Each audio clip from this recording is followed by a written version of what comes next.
built up a really good trust, but also with Willem and Dan and Renee and Sophie and Hilary as well. It's just a really comfortable environment, and I was uncomfortable with it at first, and I still feel sometimes a little bit uncomfortable with it, but at the end of the day, when we're running the play, I don't think about it.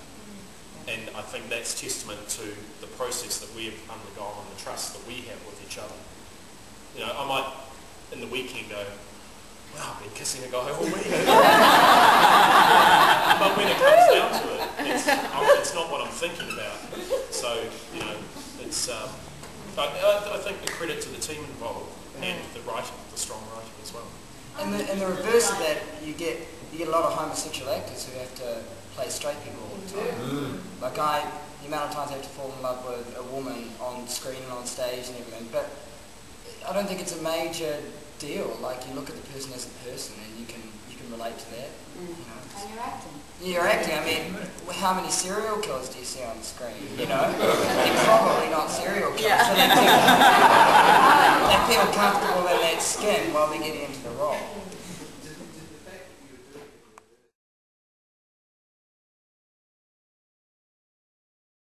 For Hollywood actor who's come out and made it. Yeah. Not one.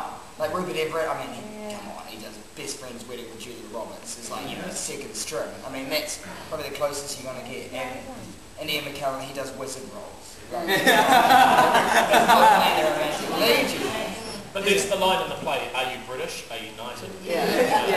I think it's more accepted in Britain. Once you're knighted. But I mean, it's definitely out there, and that's how, I mean, it's exceptionally relevant. I've often thought, like, you know, whether I could go to LA or something, and it just doesn't, I'm never going to make it, because I'm not the American dream, you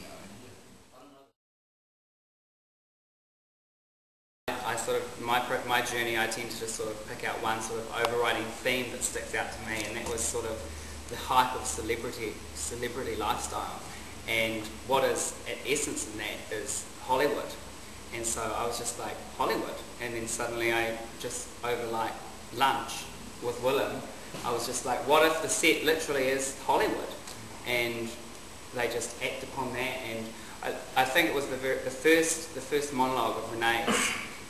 I sort of just pictured Renee in this gown standing on the Hollywood sign. And that's sort of where it all sort of sparked from, and that's when I began thinking, oh, the letters could be this, and they could become that, and we could use it in that way. And the sort of metaphor of it falling apart is sort of, you know, similar to some of the other characters' journeys as well, that they're striving to get to a place that is just a mess at the moment.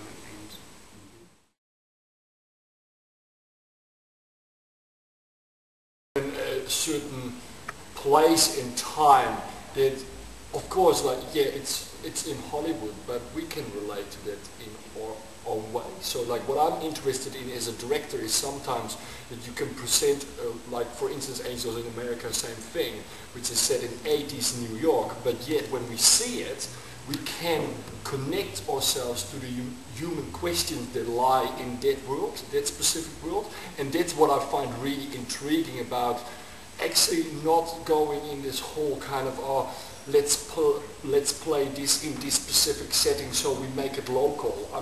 But personally, I'm actually much more interested how we can bring the world to New Zealand rather than that we are treating theatre in New Zealand as something isolated and that we want to produce New Zealand plays all the time.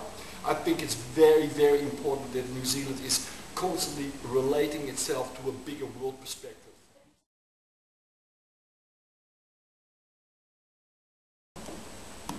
There's just so many forces come into play when you're choosing and selecting a season.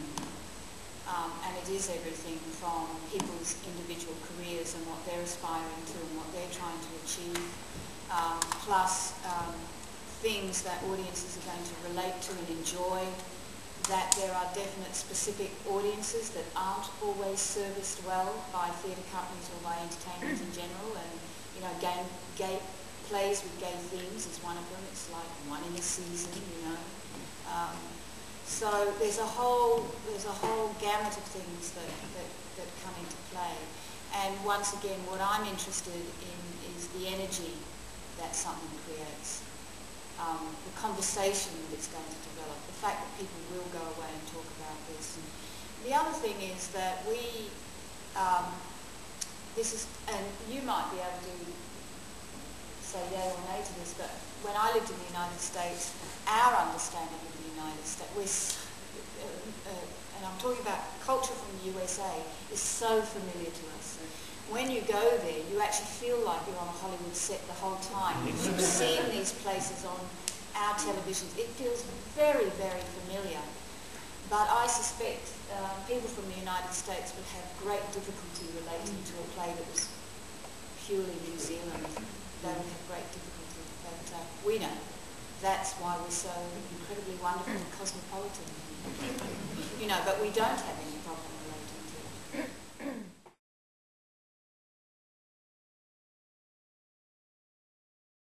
And like what you're referring is like, okay, when I see something, is it what I'm seeing, is it good? For me as a director, I'm not so interested in good or bad, because I think it's much more interesting, and this is what we're doing when we're creating work, that we're treating the work as an research or as an investigation of human nature. So when you're sitting there as an audience, I'm not so interested in preaching an answer to you, but I'm much more interested in empowering you to think about the themes that are related to this play, which has everything to do with identity, with the question of who am I in this world, what kind of responsibility do I have to be in this world. And that is what excites me as a director, that an audience is going away with that kind of thinking, because then we're actually creating art, and otherwise it's just blunt entertainment, which is nice.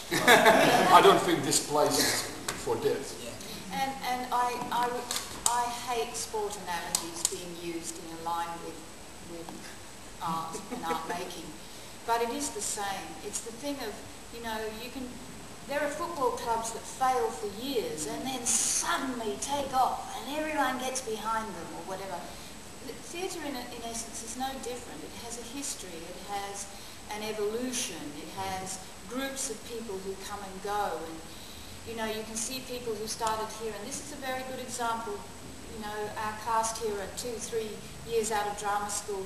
What interests me as that producer-director that we talked about is where they're going to be in 5 years, or 10 years, or 20, or even someone like me who starts talking about 35.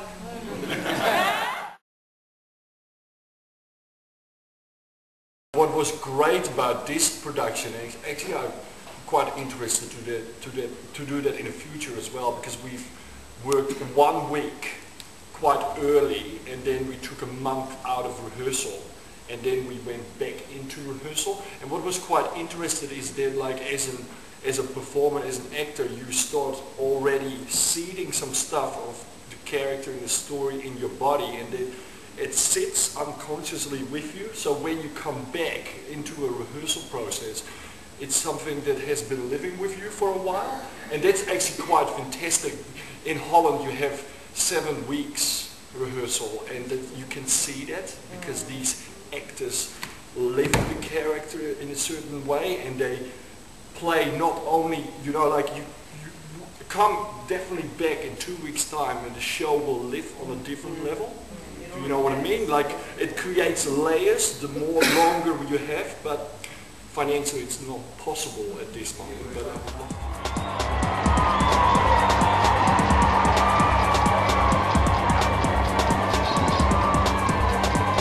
at the cast of The Sopranos. We're going to be right back on E. Verdad. Thank you so much for asking. It looks beautiful. Show it off. Do a little turn. Oh my God. I'm good. How are you? I'm excited and happy and anticipatory. Yeah. That's a word, right?